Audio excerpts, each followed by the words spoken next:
তো তোমাদেরকে আজকে একটা বিশ্ববিখ্যাত চিটিংবাজ কোম্পানির ব্যাপারে বলবো, যে কোম্পানিটার নাম হচ্ছে র্যাপিডো।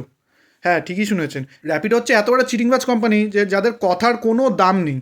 কিছুদিন আগেরই ঘটনা, আমি র্যাপিডোতে বেশি একটা রাইড করি না, আমি অন্যান্য অ্যাপগুলোতেই কাজ করি, কিন্তু র্যাপিডো থেকে কিছুদিন আগে আমার কাছে ফোন এসেছিলো।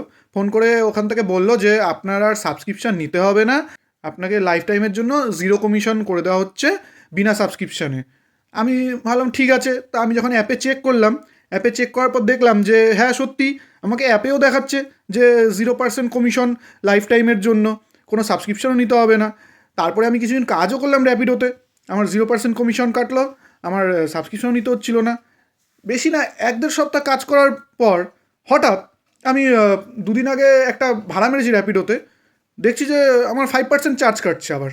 তো আমি যখন আবার রেট চেক করলাম, যে দেখি একবার কত চলছে এখন, তাহলে তখন দেখছি আবার 5% হয়ে গেছে। তখন আমি র্যাপিডোর যখন হেল্পলাইনে ফোন করলাম, সেখান থেকে তো প্রথম কথা, ওদের কাছে কোনো ইনফরমেশনই নেই যে এরকম কোনো কিছু আছে প্ল্যান, এরকম কিছু আছে, ওদের কাছে কোনো ইনফরমেশনই নেই। এত একটা কোম্পানির হেল্পলাইন, যেখানে আমরা বিপদে পড়লে ফোন করব, তাদের কাছে কোনো ইনফরমেশনই থাকে না। প্রথমে স্বীকারই করছিল না। তারপরে যখন আমি বারবার করে ওদেরকে বোঝালাম, ওদেরকে পুরো ডিটেলস দিলাম, বললাম হ্যাঁ আমার রাইট চেক করে দেখতে পারেন, ওখানে আপনি দেখে নিন, তখন ওরা বলছে হ্যাঁ এটা হতে পারে, কিন্তু আপনাকে লিমিটেড টাইমের জন্য অফারটা দিয়েছিল।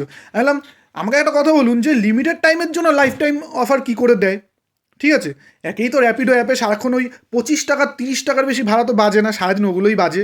আর তারপরে যাও বা একটু কমিশন যখন কাটবে না, তখন তো কাজ করাই যায়। এইভাবে কাজ করছিলাম 2-4 দিন, কয়েকটা ভাড়া মেরেছি। মারার পরে এখন দেখছি যে এরকম চিটিংবাজি। তা এরকমভাবে চিটিংবাজি করলে র্যাপিডো আর কদিন চলবে? এক তো র্যাপিডোর দিন দিন সাবস্ক্রিপশান বেড়েই চলেছে, বেড়েই চলেছে। যে একবার সাবস্ক্রিপশান প্রথমে সস্তায় নিয়ে নিল, তাকে তার পরের সপ্তাহে সাবস্ক্রিপশান বাড়িয়ে দেয়। আমি প্রথমে একবার সস্তায় নিয়েছিলাম, তারপর সপ্তাহে দেখলাম বাড়িয়ে দিয়েছে, আমি আবার সাবস্ক্রিপশান নেওয়া বন্ধ করে দিয়েছি। তো যাই হোক, এরকমভাবে র্যাপিডো কোম্পানি তো চলবে না বেশি দিন। যারা র্যাপিডোতে কাজ করো, যারা আমার মতো বাইক ট্যাক্সি চালাও আর র্যাপিডো অ্যাপটা ইউজ করো, তারা আমাকে জানিও কমেন্টে যে তোমাদের সাথে এই স্ক্যামটা হয়েছে কি না। র্যাপিডোর কলকাতা টিম থেকে যদি কোনো হায়ার অথরিটি বা কোনো ম্যানেজার লেভেলের কেউ ওই ভিডিওটা দেখে থাকেন, তাহলে আপনাকে আমি বলছি, আপনারা আমাদের কী মনে করেন, আমরা কি পাগল? হ্যাঁ, যখন আপনাদের কোনো কল সাপোর্টে কোনো ফোন করে কিছু একটা হেল্প চাওয়া হয়, তখন সোজা বলে দেওয়া সিটি অফিসে দেখা করতে সেক্টর 5-এ গিয়ে। কিসের জন্য তাহলে কল সাপোর্ট কিসের জন্য রেখেছেন? আপনাদের সেক্টর 5-এ গিয়ে আমরা প্রত্যেকবার দরকার হলে যাব, কোনো মানে আছে এটা? আমাদের কি খেতে কাজ নেই না, গাড়ির তেল পড়ে না? আপনারা কী মনে করেন? আর এইরকমভাবে র্যাপিডো বেশি দিন চলবে না, খুব শিগগিরই র্যাপিডো শাটার পড়ে যাবে।